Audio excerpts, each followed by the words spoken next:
is my free growth hacks presentation. I am in South Africa right now, like I said, and I think I've probably spoken in about 15 different cities in the last 12 months. This is the presentation that I do. A lot of people have sent me messages over the last few years that they want me to do this online so they can join. So that's what we're doing right now. First thing to talk about is, who am I? And I can tell from the comments that a lot of people already know who I am, but there's a lot of people out there saying that they're startup marketing experts or that they're marketing gurus or ninjas or whatever terminology that they use. And, that makes a lot of noise, and it makes it harder for somebody like me who's actually been working with startups for 12 years. I started as a head of marketing for early stage startups, including my own, 2006. And started to really learn how to build growth strategies without raising money, right? You have to get to a certain level of traction to be able to impress investors. So I was able to take 3 companies from nothing to multi-million-dollar exits without raising huge rounds. Huge rounds means like we never made it past the seed stage on funding. And that a lot of those exits came strictly because of the marketing that I did, creating a lot of awareness, really, like I said, in the trenches, just really getting aggressive with growth. And I was lucky to work with founders that were growth minded from the very beginning. So giving me a long leash to go out and be aggressive. But I've worked all over the world with companies in pretty much every industry, from e-commerce to SaaS to classifieds to mobile apps to dating, all kinds of different things. So the difference for me is I've lectured a lot. I've worked with accredited universities. I have an online course, which I'm going to email all of you about later. And the course is specifically designed, as well as this presentation, for early stage startups. So people that don't have money to just run to Facebook or Google and start spending money. That's great if you do have an advertising budget, and it's really good for testing different value props and different messaging. But that's not a reality for a lot of early stage businesses. It's not a reality for my own business. I can't just go to Google and spend $10,000 and drive a lot of business. So what else can you do? That's what we're going to talk about today. So like I said, go ahead in the comments here and tell me about your business. So a couple people have already said hi. So tell me about what you're working on, what your industry is, what your startup is. Feel free to post a link there as well. I want to know about what you're working on so that I can curate the talk a little bit. So I'll wait a couple minutes for those messages to come in. And in the meantime, I will tell you a little bit about Cape Town. So Cape Town is Malibu. Cape Town literally is, okay, so John wants to target foreigners via Facebook ads in Chiang Mai for a local auto repair. So not that startup-y, and that's exactly, that's an actual marketing strategy. But if you want to target foreigners with Facebook ads, that's actually a paid ad. So we're not going to talk about that. I do offer paid hourly consulting as well. So if you want to jump on the phone after this, I'll send you a link. We can book a call to talk about how to target people on Facebook ads. But if you're a city-specific company, then I wouldn't even recommend spending money. So Righteous has a subscription business. So really interesting. I'm imagining that must be an online product that you're selling. So we'll talk about that. So anybody else want to talk about specific industries that they work in? While you're writing those comments, I see comments coming in. Cape Town literally blew me away because it's exactly like Malibu. It's just like villas on the beach. I mean, if I show you out the window right now, it's people dressed in athleisure that are just walking down the street with their Starbucks. It's really trippy to me, after being to 75 different countries. Okay, so John's going to book a call. All right, so we're going to get started. I guess a lot of people don't want to talk about their startups that they're involved in. That's fine. So I always start my presentations with the things that I've learned from working in San Francisco. So I had about 10 years of my career before I was ever even in San Francisco. And when I got to SF, I realized there's a reason why 70% of all the tech investment happens in just Silicon Valley. And that really is because people have this mentality towards growth and user experience that really helps their project succeed. And what I've noticed as a consultant over the past 5 years, since the last exit I was at, is that's not common sense around the world. A lot of things that I think are common sense are not really understood. And I still see a lot of founders creating projects and just to try and make money. And that's not the right thing. So the first thing is you should be working on something that you're so passionate about because you want to solve a problem. Maybe a problem that you even have. I just saw an article in TechCrunch today that was talking about how the top founders are actually creating solutions to problems that they have themselves and then building on that, right? The second thing I want to talk about is that, you know, growth should be your main focus, right? Obviously, user experience is paramount to everything, but your growth happens by creating value for that user experience, the right target. So figuring out your target and your product market fit is super important. And then figuring out the value that you offer that target. And then once you know you have those things, there is no such thing as a stupid idea. There's no such thing as spam if you can always keep that value in mind for those users, right? So for instance, if you get a text message or an SMS, depending on what part of the world you're in, from a business, you might think it's spam until you read it. And if they're offering you something, let's say you were thinking about laser hair removal, or it's a startup that does car washing or auto repair, like John mentioned, and you need that, and it's been on the top of your mind for a while, and if maybe they offer you a discount, tons of value in that. You're no longer going to think negatively about that message. So what I've noticed is the top startup founders and marketers are always thinking about the user, the value they create. And once they have those two things, then they're not worried about testing a new idea or reaching out to someone with an unsolicited message, be it a LinkedIn message, an SMS, whatever. So never worry about hitting someone up without their permission if you have enough value in that message, right?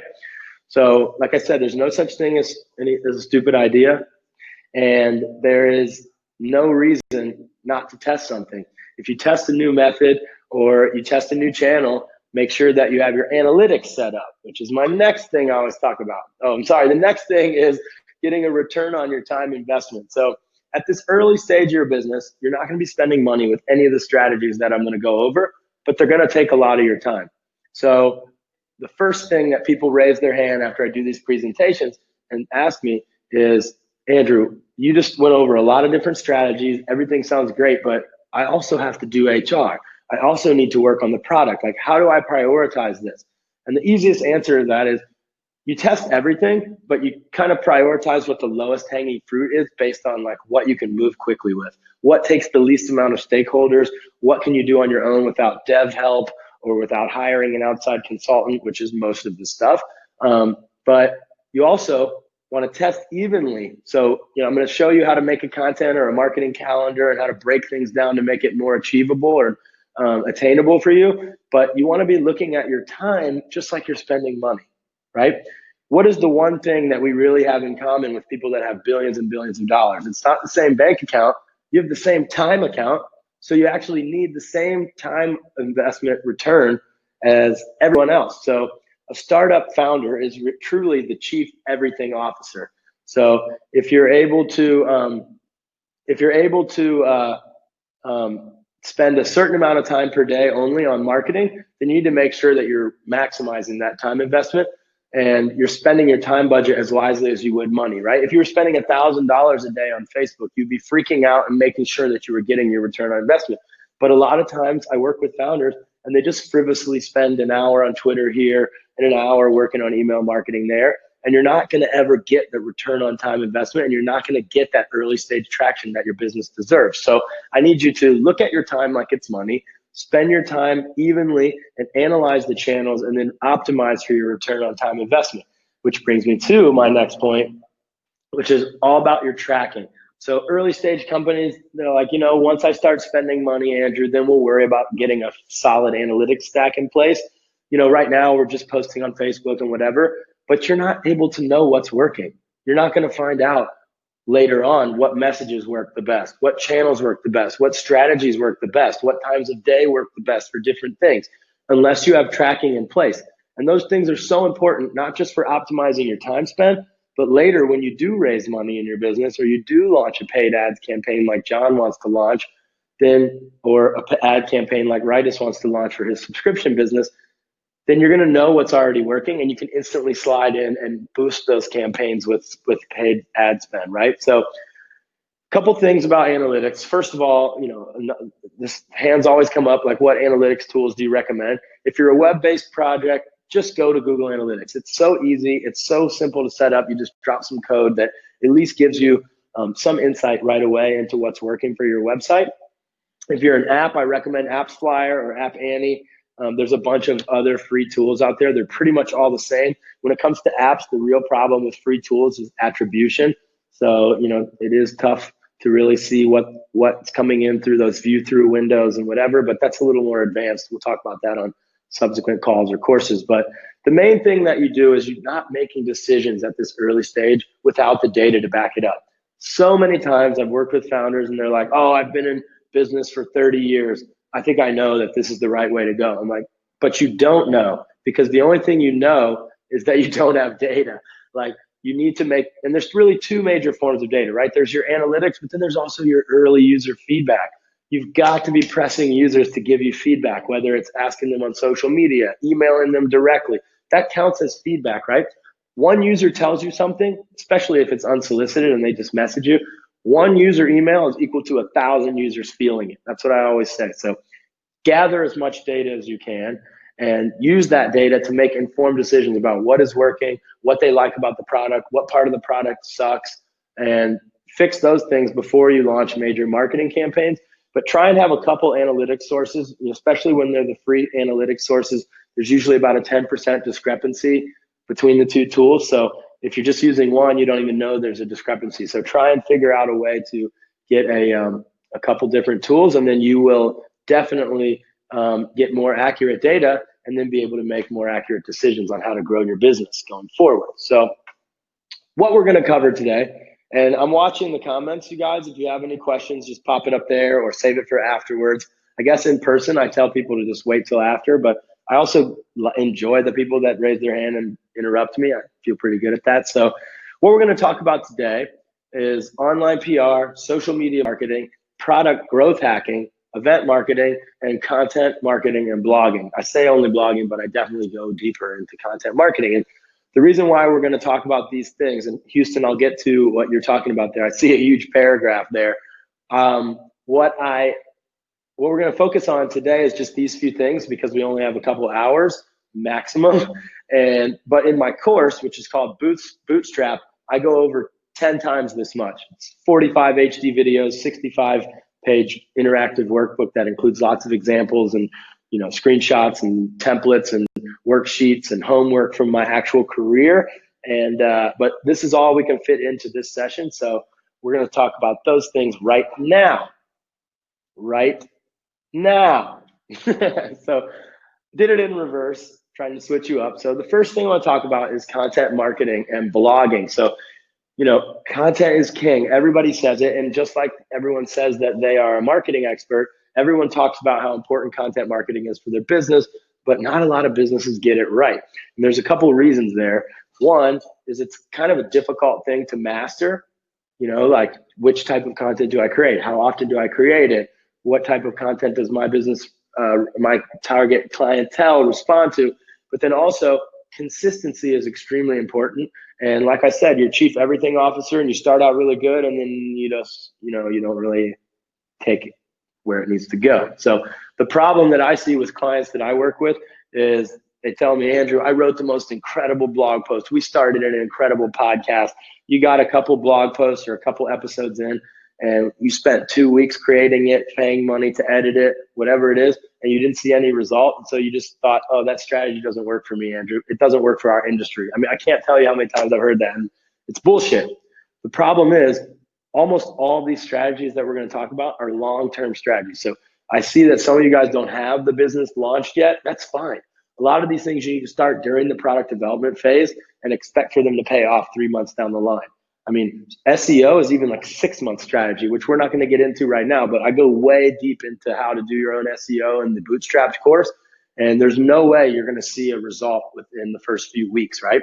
You might see that you're starting to rank for stuff, but it takes a really long time to really build authority and thought leadership with content marketing. And so the reason it's so important, one, is you build thought leadership, you become an expert in your industry. So John, about talking about autos in Chiang Mai or whatever, you're becoming the instantly top of mind expert for your thing.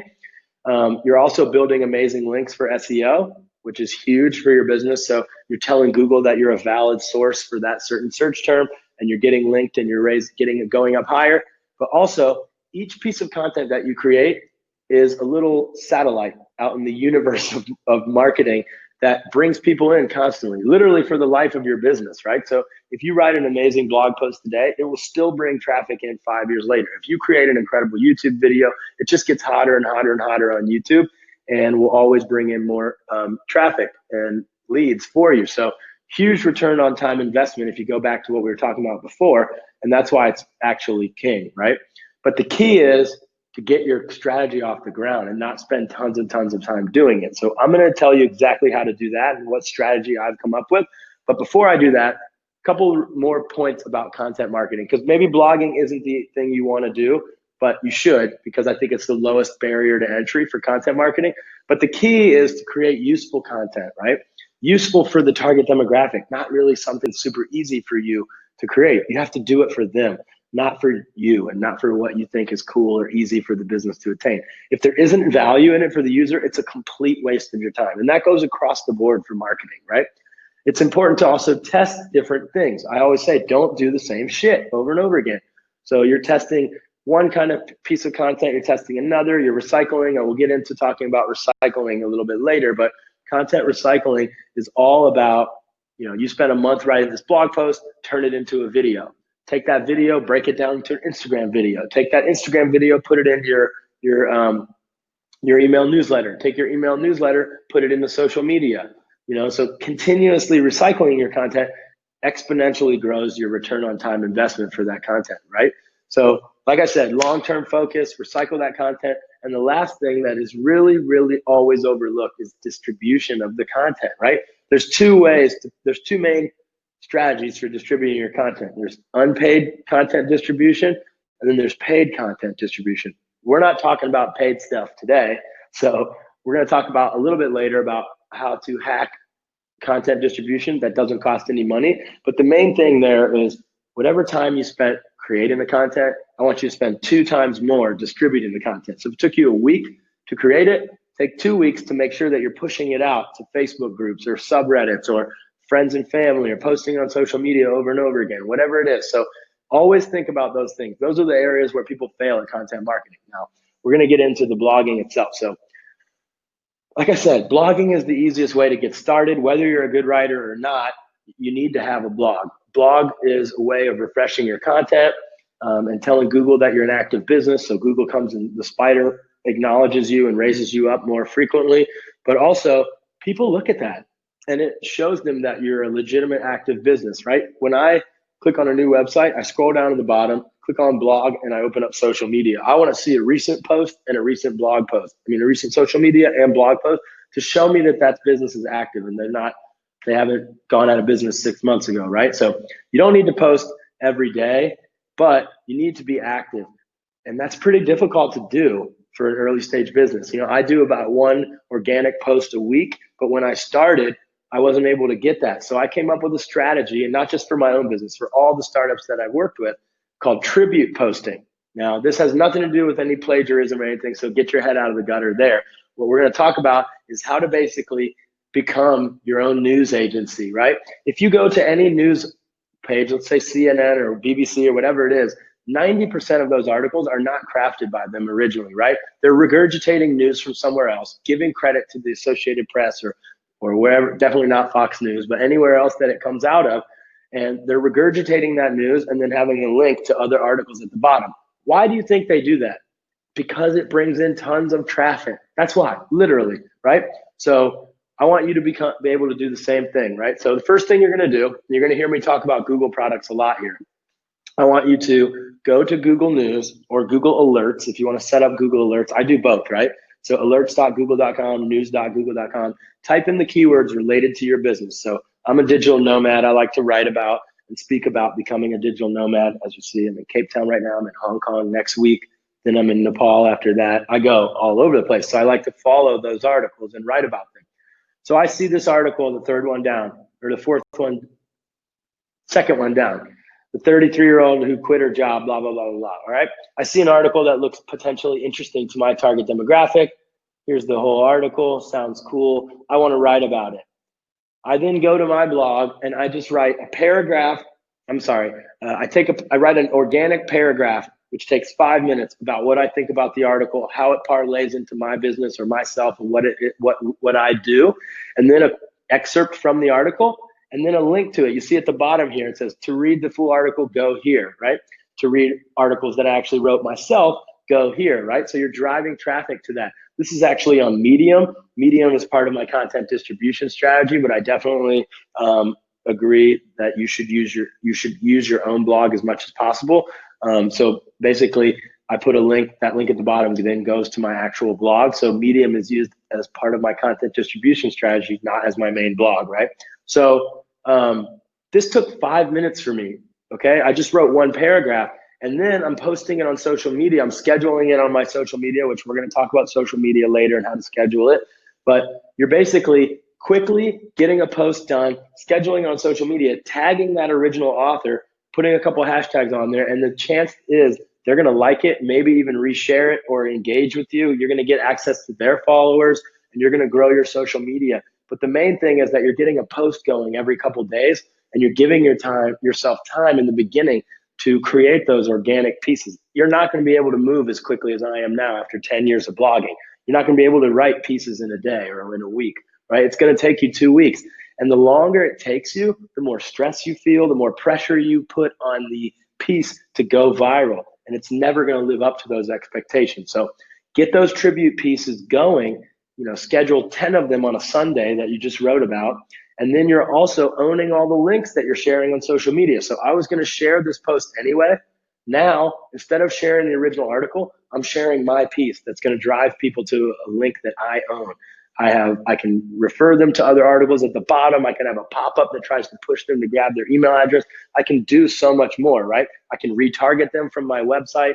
So I have the ability to get some extra value from that visit, even if it's just 2 or 3 people clicking on the link from social media. You never know. Down the line, you might get their email address. You might get them to convert later as a customer. So that is my tribute post blogging strategy. And that's really all it takes to get a blogging strategy off the ground. Now, a couple tips about creating organic pieces, right? In the beginning, I think it's really easy to just focus on tips and strategies and hacks or whatever the value is that you can offer people. Numbers, this is just an example of a piece I grabbed that I felt was very strong value for me as a traveler. So this is a famous travel guy. And it's pretty easy for someone to understand the value in this post, right? So my 30 best travel tips. I see people are joining a little bit late. If you want to post and tell me who you are, that's great. No problem if not. Really easy to show people the value if you put a number and tips. So start with that. I think, so if you're a subscription business, I don't know what products you're selling, right? If you want to say Houston is doing a sports apparel business. So, obviously it'd be 30 tips to avoiding sports injuries, something, right? In 2019, or how to rehab your own sports injury, 10 tips to rehabbing your own sports industry, right? Something that's really self-qualifying the reader as a potential target for you. So someone who's interested in how to rehab sports injuries is obviously someone who might need some sports apparel later on, right? So think about that as a really early strategy. Another strategy for organic blog posts is blog posts that the titles that mimic the search terms, right? So if you see this is how to start a blog, that is a huge search term. I bet millions of people per month search that. That's why this guy has thousands and thousands of visits. He's got 138 comments on this piece, and he's done this strictly for SEO. So if you think about that, basically all that means is Google's going to rank you higher because they know it's an informational site, and your whole site